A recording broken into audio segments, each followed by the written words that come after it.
Hi, this is Tina Powell, host of In the Suite, where I sit down with top women leaders and some of the biggest names in the financial services and the wealth management industry. Together, we'll discover some of their best secrets and top strategies to grow great business, build a strong brand, and lead teams in the 21st century. I hope you'll enjoy hearing their amazing personal stories of triumph, trepidation, and transformation in hopes of becoming better leaders ourselves. The time for you to lead is now, and you're in the suite.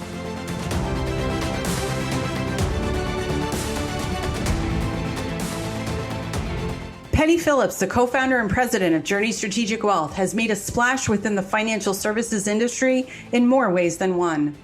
While starting in big corporations to creating her own business, Penny knows the RIA industry inside and out.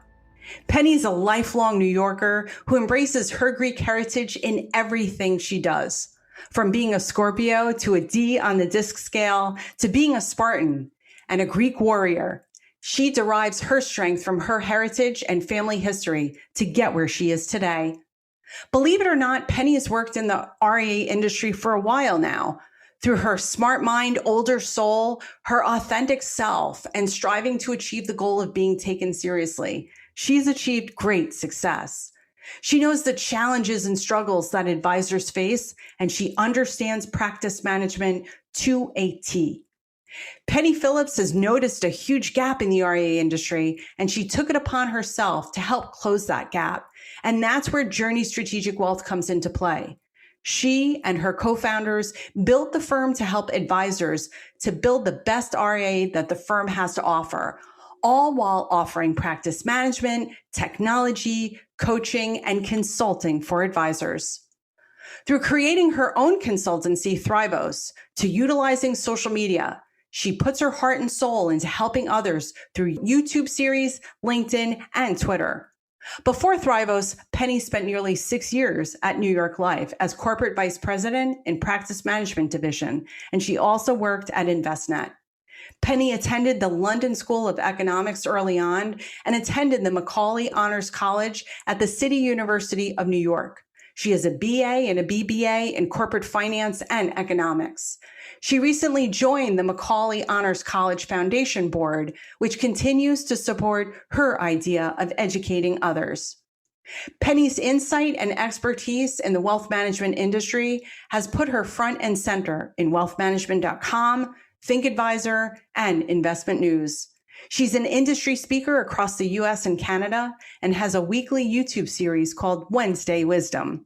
In fact, one of the many gifts that you'll discover in this episode about Penny Phillips is her passion for educating and helping individuals and financial advisors achieve greatness. Whether it is through her YouTube series on practice management with Penny, videos on LinkedIn and Twitter, and as president and co-founder of Journey Strategic Wealth, Penny's Spartan strength is a direct result of putting in the work fiercely and unapologetically. Like the Spartan warriors themselves, Penny is dedicated to greatness on and off the battlefield. If there's one thing you take away from this episode with Penny Phillips, it is how community, family, and heritage can help you become the ultimate warrior in the suite. Penny Phillips, wow, take a seat in the suite. It is so great to see you here today. Virtually, of course, right? We're still a little bit of coronavirus here, but how are you doing today? I am so excited to be here. I wish we could be in person chopping it up, but we'll do the podcast thing. I'm doing great. You know, it's a crazy start to the year, but doing well. Well, I am really excited. Congratulations. You know, one of the reasons that I brought you into the suite is because you are now president and co-founder of Journey Strategic Wealth, an RIA for advisors seeking independence and full-fledged practice management support. Wow, I can't wait to get into that topic with you. This is a huge, huge deal. You're based out of New York, New Jersey metro area, again, where I'm from, born and raised in New York City and New Jersey. So So, and I love what your Twitter bio says. And I thought that we would kind of take it from there. So for all of you who don't know, and if you're not following Penny Phillips already, you can find her at Thrivos LLC. That's THROIVOS LLC. And get a load of this. This is classic. This is classic Penny Phillips. Prez, co-founder, Journey Strategic Wealth, founder of Thrivos Consulting, LLC. Real talk to combat all of the BS in the industry. Lifelong New Yorker, Greek American. I was like, wow, I love it. Let's talk about it. Tell us about Journey Strategic Wealth. Absolutely. And I have to throw in the Greek thing there. And anybody who knows me, the first thing they learn about me is I'm Greek and I have a big fat Greek family. So let's get that out of the way. And I'm a New Yorker, like you, Tina, at heart. Yeah. So Journey, yes, I say I don't have kids, but my first kid was Thrivos Consulting, the practice management consulting company I launched a couple of years ago. Second child, Journey Strategic Wealth. So we're an RIA. What I love to say about Journey is that I noticed a gap in the industry a couple of years ago. And that gap, specifically in the RIA space, the RIA space is, I've noticed, obsessed with talking about, tech stack and M&A and all these, deals that are happening with advisors coming out of the wirehouse. And having spent my career coaching in the independent and insurance BD space, I felt like we were missing a huge opportunity to build a firm that's specifically designed for what the industry has traditionally called the movable middle advisor, right? That advisor who's built the business or the practice themselves and eventually hits a capacity wall and oftentimes looks to leave their broker dealer so that they can gain scale and capacity. But when they leave the firm to go RIA, they realize, oh my gosh, I still have all of the same challenges I was having. I still have to build a team. I still have to figure out how to market myself. I still have to figure out how to manage my business plan and my P&L. And so I wanted to build an RIA that combines the best that the RIA space has to offer in terms of resources, but also add in a practice management, ongoing coaching and consulting experience for advisors. And so my partners and myself, Mike and Brian, two super advisors in the industry, we've built just that, an RIA firm that offers ongoing practice management consulting as the foundation of the organization and structure. That I felt when I saw that you had launched Journey. I said, wow, that practice management piece is golden, because here we are. Let's just evaluate the last 12 months. And I was talking with a client before and she phrased it brilliantly.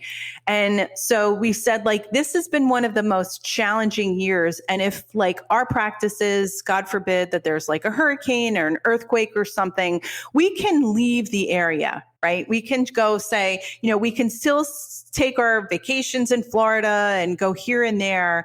But here it is. There's nowhere that literally advisors could escape from. They didn't have the peer-to-peer network support that they would normally have, rubbing elbows and going out at conferences and hearing sessions and all of that. And everybody was just kind of thrown into this mix. So what an unbelievable time to, I think, launch an RIA and then augment it with practice management. Because if this year has taught us anything, and that is we need continuous support to run our businesses. That you're right on. And the thing I'm really trying to do in this business alongside my partners is reframe what practice management actually means in the RIA space. And I know I've talked about this with you before. Offering tech is not practice management. Here's one of the talk about combating BS in our business.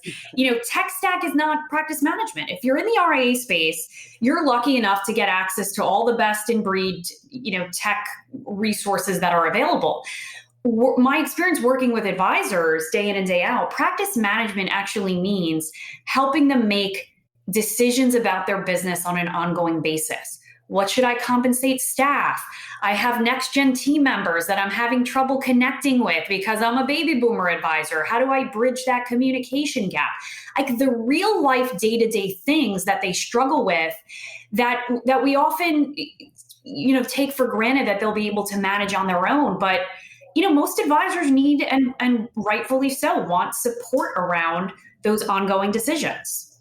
Yeah, I love the way that you've given us a great working definition about practice management, because when I first came to the industry, I felt that there were more of like a very formal structure around it. And while that's okay, it feels that the industry is definitely evolving to more of like, a millennial-ish conversation, right? I'm a Gen Xer, and I love, because I think that it makes advisors like more accessible and more personable as people, that now people looking outside, looking in, now the advisor becomes more relatable. That's right.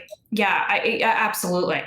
So now, as someone that has worked with a lot of advisors, you have been doing practice management for a very long time. Where have you seen the struggles and the challenges with advisors, evolve from a modern perspective? It's the age-old question. And I got a DM on social media the other day, or maybe it was yesterday, and somebody said, "You look like you're 17." And I said, "Thank you so much. But I've been doing this for, over a decade of conversations with advisors and institutions every day about what's challenging to them and how they're overcoming it." And what I say, Tina, is, listen, the challenges and the way advisors, embrace them, maybe they've changed a little bit, but it's always the same stuff that advisors are bringing up and struggling with. Number one on the list, at least from my perspective, being a consultant by trade, human capital. How can I attract, retain, develop, mentor talent? I would say that challenge specifically has evolved and has been exacerbated since we've seen the Gen Zers enter into the marketplace, right? We talk about millennials. I always say this, millennials are now 35 years old. I mean, right. Yes, they're on social media and, posting Snapchat pictures, but they're 35 with kids and careers. Next generation is Gen Z. And this is a generation that's only ever lived. I'm older millennial status, right? So I've seen a world where we had AOL dial-up and we had Blockbuster. The next generation, Gen Z, has never lived in the delayed gratification society, and they've only ever lived in a positive reinforcement society. And so the challenge of integrating next-gen talent, that's gotten, worse for advisors. And so I say human capital is still the number one thing consultants and coaches get asked to consult around. And then secondly, I would say managing margin compression.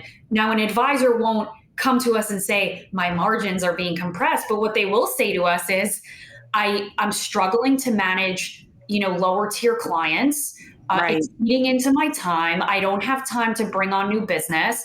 I want to move up market and I don't know how. And so the second challenge is that the way to run a profitable business has changed, and it's become increasingly more difficult for advisors to add new, more profitable business. And I'd say those two buckets of challenges, it's been the same types of conversations 10 years ago than I'm having right now. That's so great to hear that, because I think, it's something that I've noticed, that human capital component. And, obviously here we've been big proponents of social media at a time when the industry was like, no, it's a fad. Like, no, it's really not. What are your perceptions? You're very visible on social media. Do you think that nowadays, right, it's 2021, can an advisor truly, master the human capital equation if they're not on social media? And if the very people that report to that advisor or even considering joining that advisor can't find them on social media, will you just please address that point head on for me? It's such a good, where I'm going to go with this. And I know.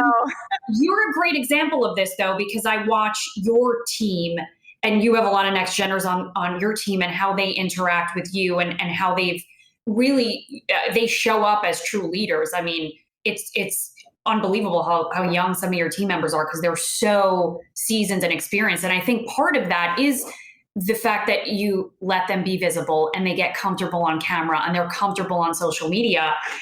And I would say advisors in this business need to take that advice and guidance. They need to take advice from you and from, Josh Brown at Ritholtz, who's built his entire business on, connecting with people, so on digital and social channels.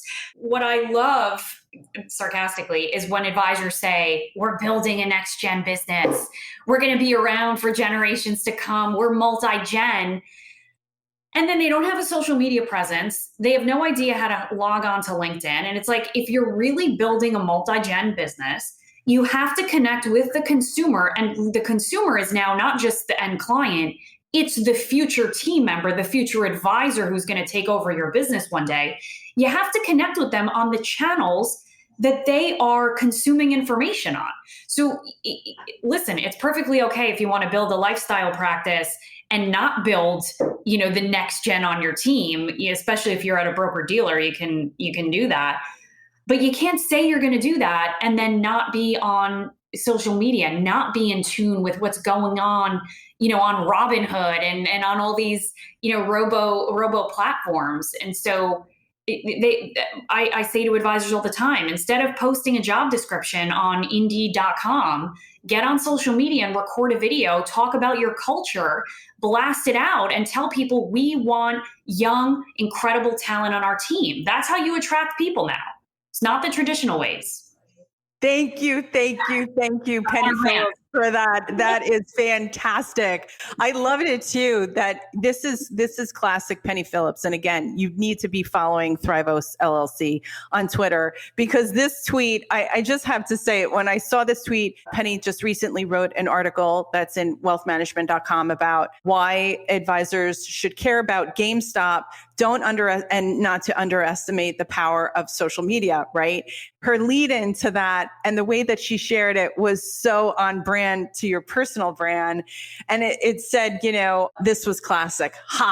Your kids are the Robin Hood trading, Reddit reading, stick to it, to the man, next gen consumer. And it really just portrays, I apologize I probably just muffed that and messed that up. But anyway, it was so great because it's clearly indicative of the society that we're in, and we can all kind of fight the different currents.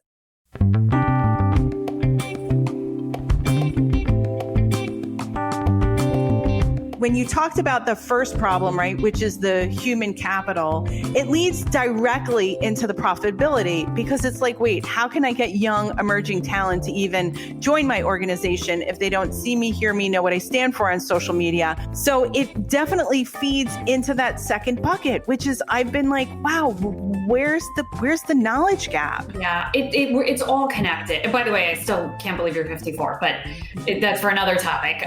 It's all connected, right? And what I said is your next gen clients, because the industry's obsessed with talking about the great wealth transfer, and all these research reports come out. Advisors need to connect with the next gen because their clients are going to pass away one day and pass their wealth on to the next gen.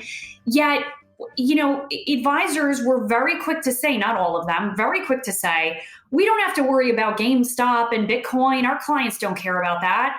And that prompted that tweet. Okay, your clients don't care about that, but your clients' kids are the ones that are investing in GameStop right now because of their Reddit threads. So you can't say that you're committed to next gen sort of integration and not be in tune with next gen issues right now. And that's sort of the bottom line.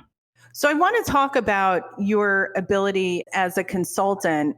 Have you been able then to convert advisors from old ways of thinking to new ways to adopt their practices? Yeah, it is. And anyone who is coached or consulted will understand what I mean by this. There is a coachability quotient, if you will, and that's not a real term, I don't think, but that we talk about in our discipline. And there are some people who simply cannot evolve. My dad is probably one of those people, but anyway, they simply cannot shed old belief systems and behaviors enough to enact real change in their lives and in their business. Likely those aren't the guys and gals who are paying for coaching, but there is that subset of the business. And with those people, I would say the most you can hope to do is entertain them when you're on a webinar that they're listening to. The other subset of advisors who have, and you'll notice it in their language, right? They'll say things like, I feel stuck, or I know I have to change. I just don't know how. Or if they're even seeking, help from an outside objective party, you know that they're almost there.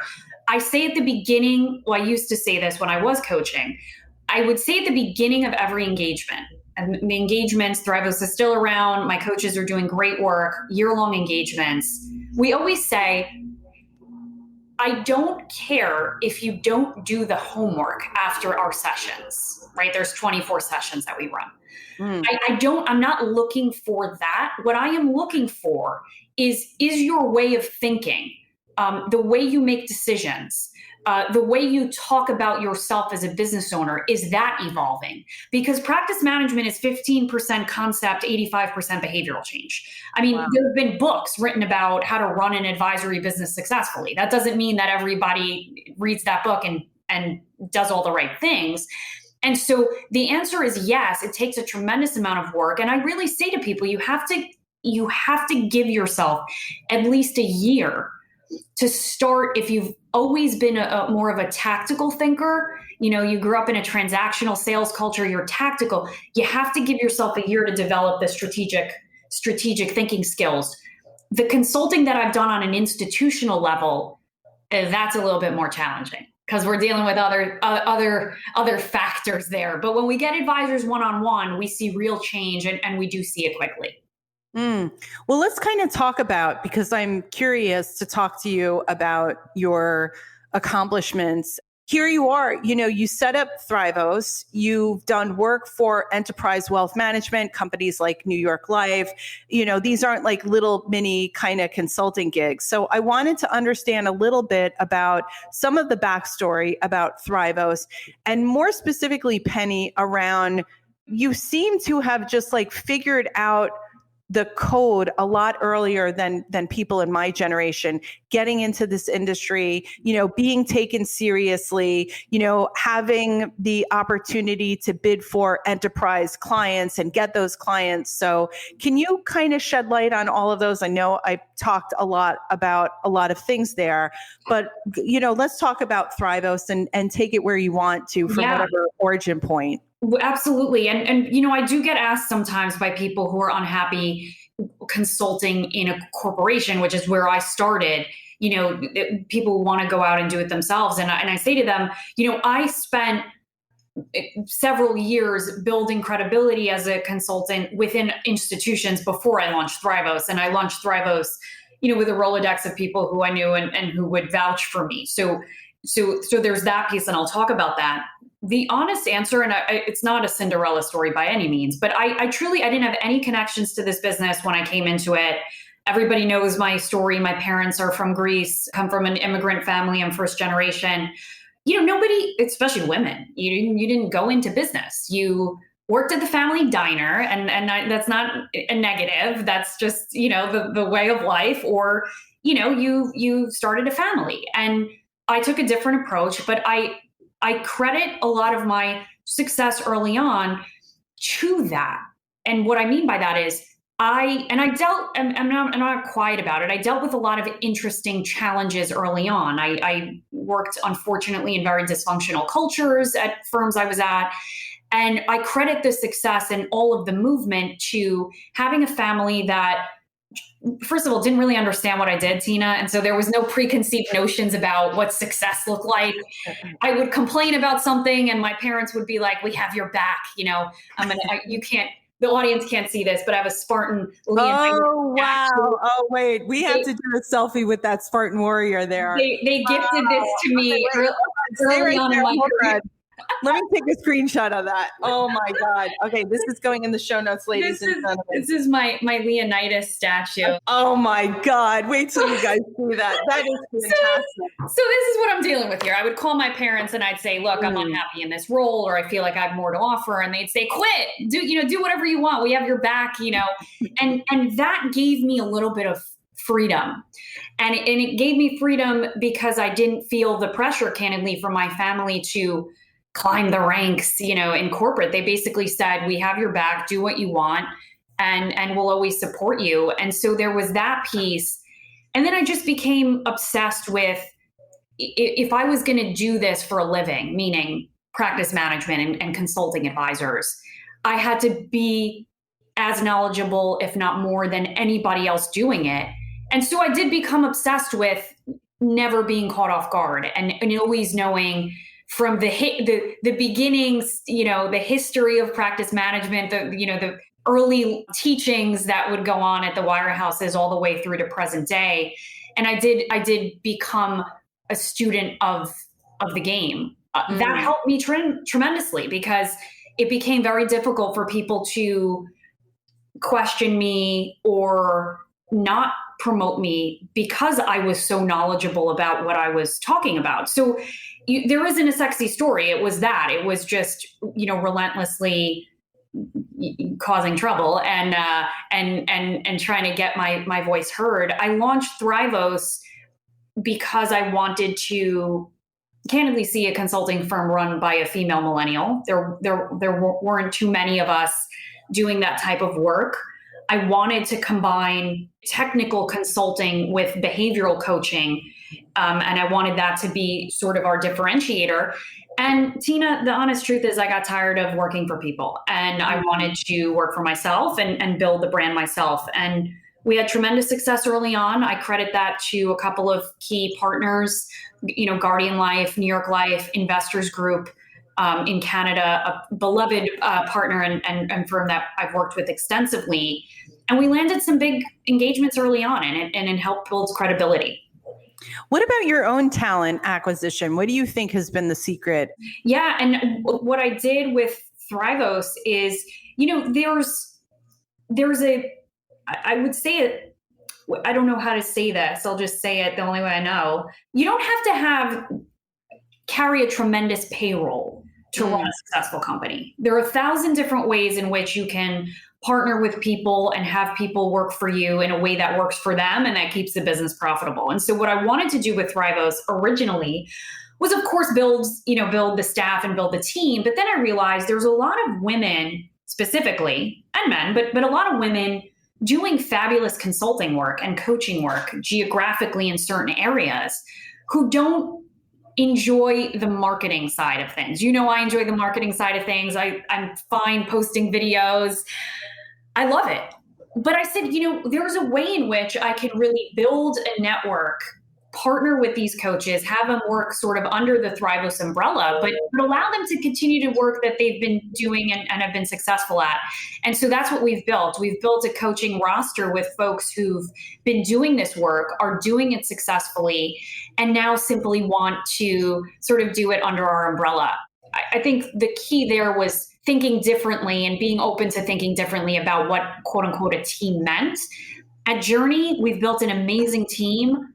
I credit that almost 100% to social media, being my authentic self, my partners being their authentic selves, and attracting people who were just looking to get out of the corporate stuffy grind and wanted to work somewhere where, authenticity and compassion were our leading values. I mean, we barely talked about job descriptions when we talked to all of our employees. We just talked about, look, we want to have fun and be good to each other. And that was it. Yeah, it's so great that you bring up the flexibility of business models. You can have a successful company without being burdened by payroll. There are so many different ways to now engineer And one of the things that we've done in my business as well is we've utilized employees as well as 1099. And I think one of the common threads is that everyone's looking for flexibility right now. Even in the industry, we saw 3 chief marketing officers resign from their positions at really awesome firms. And I think, one of the things that I think the pandemic has symbolized is that quality of life trumps everything. Quality of life is the most important value now that people have, and they're really acting upon that. They want flexibility. They want quality of life. I'm proud that all of our team, Penny, is located in different geographies. Amazing. And we've got 3 generations of people. We've got 3 different time zones. That, by the way, has been extremely challenging.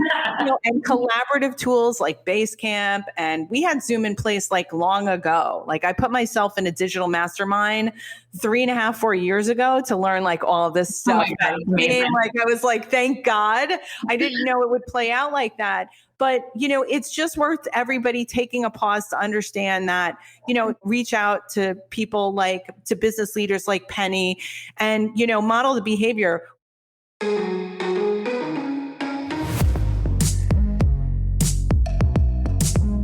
What I will say is this, Penny, is that it's been very hard to learn to lead in a new environment rather than, yes, you come in the office, everybody's there, we're having birthday cake, what would you say to people right now that are being challenged, business leaders, financial advisors with having to manage people, not in their immediate proximity? It's so hard. And I always roll my eyes when I see people say, we're going to be virtual forever because we love it. That's not the experience I've had. Candidly, my team members were dying to get back into an office.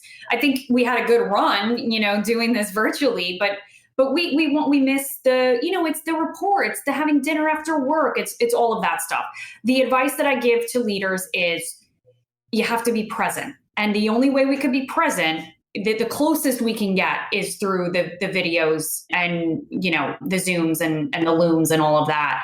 You have to put in the time. The advisors who I've worked with who've fared best from a culture standpoint are folks who are still, despite a year later, doing daily check-ins with their team via video altogether. Mm-hmm. The kickoff of the day, even if it's 15 minutes to say, hey, how you doing? How was your evening? Whatever. The ones who've stuck to that consistently have fared very well. The other thing I'd say, and this gets a little bit more practice management-y, but a focus on objectives and key results versus tasks. There are some advisors who panicked when everything went virtual because they are so used to, being type A micromanagers of their teams. And so they started, I remember talking to an advisor about this. He started asking his team members to send him like weekly activity. And I said to him, what do you need to see the weekly activity line by line of your, admin? If you are focused on objectives, in other words, what is the team trying to achieve in a given week? Like, have you ever asked your team that? What are we trying to achieve? Okay, well, we're trying to achieve brand awareness. That's what I say with my team. We want to make sure I am somewhere in the media. We want to achieve having prospect conversations. We want XYZ. If you're in complete alignment on that, and this isn't just for the advice business, it's any industry, then allow your team members to operate however they want to. You can always come back to the objectives. And so I would say that's another big thing, changing the way in which you think about organizing the week and setting expectations. That's been an important reframe for me as a leader, but also for others who I've coached. That's a really good takeaway. I'm definitely guilty about, wanting to do too many tasks. You remind us that having that objective and having that just reaffirming those objectives at the start of every week is a really good takeaway from what you just said.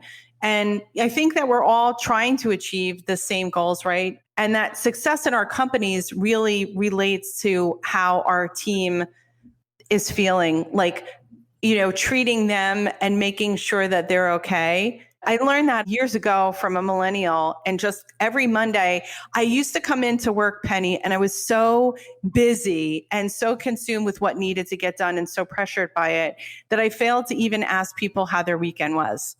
And the day that I started to say, hey, Penny, it's great to see. How was your weekend? It's why, like, even in the suite, right? We could go right into the conversation, but now I stop and pause and I'm like, hey, are you okay? How was your weekend? How are you doing today? First of all, you are naturally a connector. And I don't know if you've ever done disc, but I would guess you're a high I, like an influencer, because you're so, are you? Do you know what your disc is? Yeah. So my disc was a D. And really? So I think that, but then it's years ago, right? I think the last time that I took a disc was probably about like 8 years ago. It would be very interesting to see. I wonder, well, let me ask a practice management consultant here. Okay, Ms. Practice Management Consultant here, authority. Do people's discs change over the years? Yeah, they can change. And they also are, look, your core is your core. And I actually am a high D myself. And you and I are alike in the sense of get it done. Like, it will get done. You often say that. You say, it will get done. We will get it done. Those are words that a D uses, right? Because they're obsessed with results and achieving things for other people. So that is a classic high D. I don't think that you'll still be a high D. But occasionally, think the DISC scores will change, especially when you look at how you respond to times of stress. If you are in a stressful environment, if you're in a job that you don't like, if you're around people that make you feel icky, then there are going to be, variations. Maybe your D is going to be even higher because you feel like you need to be dominant to have your voice heard. So the best time to take a DISC assessment is when you are not in one of those sort of stressful situations, but that's hard to do now, right? We're all stressed. Yeah. We said that all of a sudden, like, running a digital marketing agency feels like all of a sudden like an ER or a Mediclinic. I'm like, how did this happen? I was like, no. So yeah, there's been a lot of chaos, lately, and I understand it because everybody's temperaments are different. And, business owners who weren't lucky enough like you to have all that social media core competency in place before a pandemic. And then all of a sudden their business development activities ran dry. They had to focus. They had to relearn. They were, battling their own technology stack. Hey, we've never had anybody work from home. Let's go into the office and let's lug these like humongous, right? Like, that's the big thing. I'm interested in knowing, where are you, like, from a conference perspective? We start to be hearing the beat on the street, Clubhouse, right? I'm in Clubhouse, but there was a first actually wealth tech event just a couple weeks ago with Riskalyze, Aaron Klein, Cheryl Nash, Lori Hardwick, who's also coming in the suite. And it was fantastic. I was even on there today, right? What do you see? Like, where are you headed for the next, I guess, 6 months of the year? You're a trendsetter. I'm headed nowhere. I know that sounds terrible, but I'm not, I have not, well, let me say this. I have a ton of speaking stuff coming up. It all is still virtual, and that is probably through June. Mm-hmm. It's all still like the virtual speaking engagements, and I'm super excited. The Riskalyze talk, I think, is next week, and we got a bunch of cool a bunch of cool speaking slots that I'm on. I am more than ready to get back into it, Tina. I've been an industry speaker for several years. I sort of liked not having to travel, 48 weeks out of the year this past year. But I think we'll do all the traditional stuff, and I would love to get back to T3 in person. I always love that conference. Schwab Impact, like all the regular stuff. I'm ready to get back into it. I think for my team and we will feel more comfortable probably approaching the summer. And I could see the fall being back to norm in terms of us getting, back into the conference circuit. But for the next couple months, just look for me on, all the usual panels and the usual suspects. Yeah, and you're doing this weekly YouTube Wednesday Wisdom series now, and you've been doing it again way before the pandemic. Do you have a favorite topic that you like to discuss? I was going to actually go back and say, okay, what was the video that had like the highest viewer count? Was there an episode that lends itself to that question? It was and I say this all the time, the single biggest maybe the second, but biggest contributor to the growth of Thrivos and my own personal brand's, I would say, growth. It started, and actually the YouTube piece, I am notoriously not, I know this is shocker, but I'm notoriously not good with technology and social media. 3-4 years ago, I didn't have any social media. I like to stay under the radar. The New York Greek community is small too. So if you post anything, everybody at church knows. So I'm like, you know what? I'm not going to be anywhere. But I always had my LinkedIn, and I spoke to a couple people, Alex Chalakian being one of them, who's like, you have to be on social, like you have to be present. And so when I launched Thrivos, I was like, wow, how am I going to get my name out there? And I was coming right for the Ron Carsons of the world and the John Bowens. And I'm like, how am I going to do this? And I started recording videos literally on my iPhone, and I would email them. I exported, and I give the same advice to advisors, by the way, nothing fancy here. I exported all of the contacts from my Gmail, lists of people who I've known and kept in touch with from all the places I've worked. And I created like an email list, and I started sending out videos. And the first video I ever sent out 4 years ago was, hey, I'm trying something new. I hope you'll enjoy this.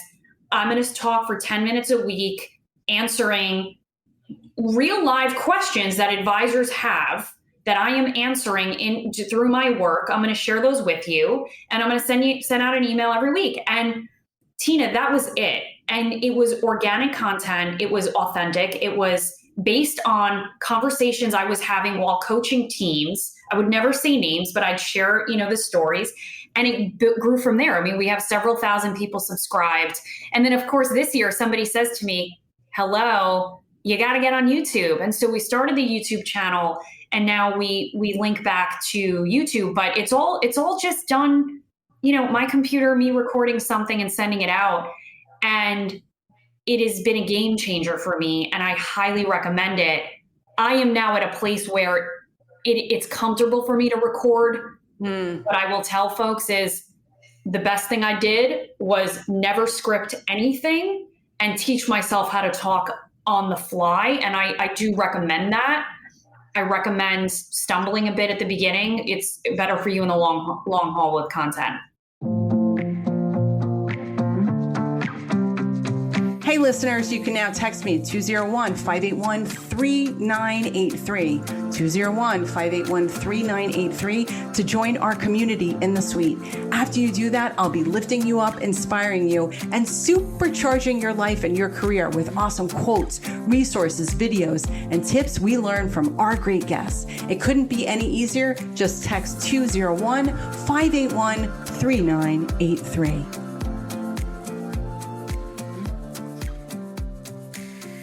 I want to get back to even some of your earlier origin story. And it sounds like, yes, your Greek heritage is something that adds to who you are today. And it sounds like you have an incredible supportive network of family and community around you. And also in your early career, you have some academic achievements that I think that are really worth it. And my team of millennials and Gen Zs did some stalking of Penny Phillips online, and they were able to find out the following. So we know that you attended the London School of Economics early on, and that you also attended the Macaulay Honors College at the City University of New York. You have a BA and a BBA in corporate finance and economics, and most recently you joined the Macaulay Honors College Board. So that's their foundation board, which is like unbelievable. But here's the thing that they want to know. Okay. There is an acceptance rate of Macaulay is 12%, really, really low acceptance rate. And not only that, they do not accept or at least this is what our research found out, that Macaulay does not accept transfer students. So what my team of Gen Zs and Millennial want to know from Penny Phillips, and that is that how did you have, number one, such drive so early in your career? And number two, how did you know exactly what you wanted to study? Because that's what trips people up. Yeah, it's so funny because, again, this isn't like a cool story. Maybe it is, but I'm so happy Macaulay is getting a little bit of press, by the way. It's my alma mater. I owe a lot to them. It was Macaulay and what attracted me so much to the school itself. I joined and the school was like 3 years old. It was the brainchild of the chancellor of CUNY, the public university system here in New York City, wanted to build a school that rivaled the Ivy Leagues in terms of education, but was free for students who qualified. And that is true. You go on a full scholarship, you get a stipend that they give you to study anywhere in the world. Part of going to the school, you make a commitment to study at an international institution so that you can get a worldly experience. It's an unbelievable school. That's why I sit on the board now, and I'm a big supporter of them. They scouted me from high school is the honest answer. All of the questions about drive and all of that is 1,000% my parents and grandparents. Their pictures are always next to me on my desk. Gosh, I love the toughest people I've ever known in terms of just ability to make something out of nothing. I mean, my parents came here, with nothing. My mom grew up in Washington Heights. She went to NYU, put herself through school. I mean, the whole 9 yards. And so everything I've done pales in comparison to what they've done. But the truth is, my parents were terrified of me ever going far from home.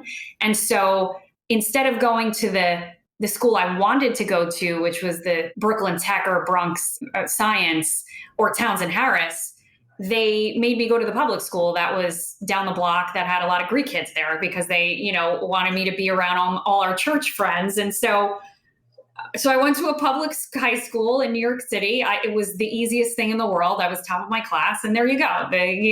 So it wasn't not too cool of a story, but I chose Macaulay over the Ivy Leagues that I got into, and I'm happy I did. I think it's a lesson I've taken with me for a long time. Surround yourself with people that recognize your natural leadership abilities and have no problem, spotlighting you and empowering you. And that I learned that lesson at Macaulay. Was there something that guided you more towards the economics and finance over other disciplines? Because I think that a lot of young people, keep an open mind, right? Penny, what would you say to the field of, speaking specifically to the field of finance and economics? One of the goals of this podcast is to change the perception around what finance is, what wealth management is. And I never saw myself in this industry early on in my career, even though I did quite well in college and in undergrad and in grad. So what would you say about the industry, and just finance and economics for those people kind of considering it as a career? Yeah, I wanted to make money, and that's the real honest answer. And I remember glamorizing the idea of being an iBanker. And it all started when we were doing like a career thing, and it was probably in high school, and you got to see what people make. And I'm like, oh, wow, this will get all of us out of where we're at. But I actually wanted to be a lawyer. I took my LSATs. I wanted to go to law school. I worked for an attorney all through high school, all through college. But, I knew that if there is no real answer. I knew that if I wanted to, be the wheeler and dealer, I thought I could be. My sister was always playing with, dolls and reenacting a classroom. She became a teacher. She's actually a Big Apple Teacher of the Year in New York City. Shout out to her. Wow. Congratulations. Yeah, she's amazing. But I was always shuffling papers and slamming the table. And so I knew that I was going to go into business in some way. That's the reason I chose those disciplines. But I've said this very publicly. My skill set in this business has and always will be my communication skills. I have not used any of what I learned in corporate finance or economics at all in this business. And so I say to women and men all the time, you don't have to have this traditional start where, you're a finance major and, you go to Dartmouth. It doesn't have to be that way. I'm living proof of that. That's really fantastic. There are a lot of eye openers here, a lot of insights here in the suite, Penny. I'm super jazzed that we had you today. As we kind of look through, I feel that we're in this period right now, and that 2021 is going to be much different than 2020 was. And so, you're a modern day thinker. You're lean in heavily to your own marketing and social media. You walk the talk and talk the walk. Is there anything that you want to, leave advisors with right now about, how they should be thinking of their business in 2021? Because I think that it is a totally different playbook than it was like a year ago. We were just trying to grasp, hey, where were we? Just trying to understand what day it was. Yeah, I still feel like I'm trying to figure out what day it is. And I thought 2021 would feel really different January, but it was like, okay, this is still straight chaos. But I think you're right. And I think what hopefully advisors, I want them to give themselves permission to do is to define success for themselves now and moving forward. What I mean by that is we were all just trying to survive last year. And I think I saw advisors really burn themselves out trying to, do the thought leadership pieces and send out the blog and call clients every day. And it just feel like the level of activity is not sustainable. And so you have the ability now as advisors and practitioners to define what you want the business to look like, the practice to feel like, and what types of clients you want to be working with. And I think advisors have always had that, permission to do that.